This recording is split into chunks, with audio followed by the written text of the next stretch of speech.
En este primer video tutorial de la unidad 5 del salario, os voy a explicar cuáles son los pasos que hay que dar para calcular la nómina de cualquier trabajador.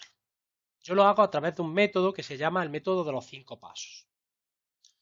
El primer paso sería el cálculo del salario bruto. ¿Qué se incluye en el salario bruto? Pues incluimos el importe del salario base, dependiendo del grupo profesional al que pertenezca el trabajador y teniendo en cuenta cómo se haya fijado según lo marcado en convenio colectivo. A este salario base se le suma el importe de los complementos salariales que perciba el trabajador. Por ejemplo, complemento por nocturnidad, complemento por turnicidad, complemento por peligrosidad. A estos complementos salariales se le sumará el importe de los complementos no salariales. Por ejemplo, el plus de transporte, las dietas. En este caso no vamos a distinguir si los complementos cotizan o no cotizan, porque realmente el salario es dinero que va a percibir el trabajador y por lo tanto nos va a dar o nos va a ser indiferente su cotización o no cotización. Por lo tanto, la suma de estos tres elementos nos va a dar el importe del salario bruto, es decir, el salario que percibe el trabajador sin quitarle ninguna de las deducciones que se podían practicar en una nómina o recibo de salario. El segundo paso sería el cálculo de las bases de cotización. En una nómina o recibo de salario podemos distinguir tres bases de cotización.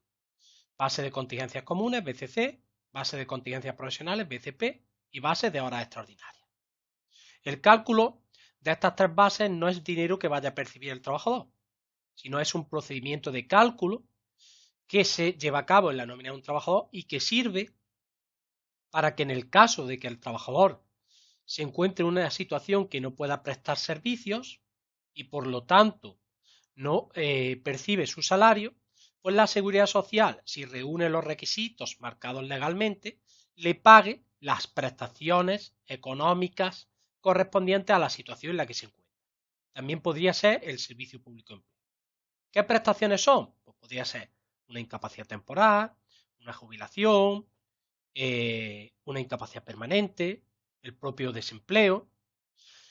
Para cobrar estas prestaciones, pues se cogen a estas bases de cotización. Dependiendo de la situación en la que se encuentra el trabajador, pues se cogerá una u otra base. Por ejemplo, si se trata de una maternidad, se cogerá la base de contingencias comunes. Si se trata de una incapacidad temporal, por ejemplo, pues tendremos que ver qué situación es la que ha generado la incapacidad temporal. ¿Que es algo que ha sucedido fuera de la empresa?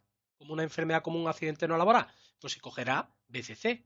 ¿Que es algo que ha sucedido dentro de la empresa, como un accidente de trabajo o enfermedad profesional?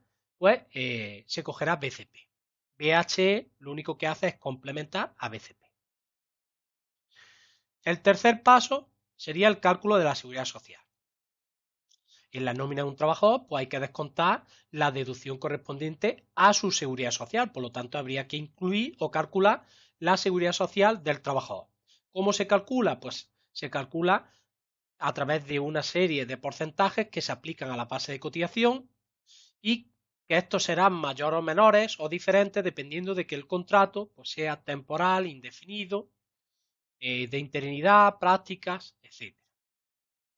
Igualmente en el recibo de salarios se refleja la seguridad social que paga el empresario, pero solo a título informativo, porque lo que paga el empresario es una deducción que le corresponde a él y por lo tanto no se va a deducir en la nómina del trabajador.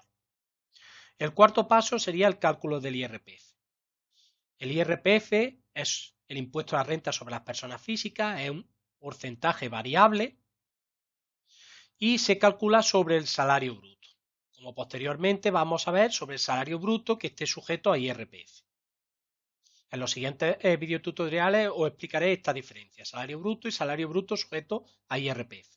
¿De qué va a depender este porcentaje? Va a depender de la situación laboral del trabajador, del nivel de ingresos que tenga, mayores o menores, y de las cargas familiares.